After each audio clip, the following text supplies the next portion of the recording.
రెండు రకాలైనటువంటి అదృష్టాలు ఇవ్వాలి అనుకుంటే ఆడపిల్లగా వస్తుంది. ఒకటి, సాక్షాత్ లక్ష్మీదేవి ఇంట్లో పుట్టింది, అందుకే మగపిల్లవాడికి చేయడానికి అలంకారములు తక్కువ ఉంటాయి, ఆడపిల్లకి చేయడానికి అలంకారాలు చాలా ఎక్కువగా ఉంటాయి. ఆడపిల్ల ఇంట్లో తిరుగుతోంది అనుకోండి, లక్ష్మీదేవికి తిరిగినట్టే.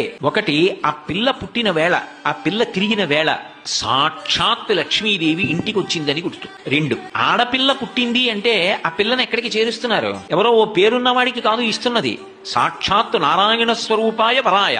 ఆ వరుడు నారాయణ స్వరూపుడు. ఇప్పుడు లక్ష్మిని నారాయణుడి పక్కకి చేర్చారు.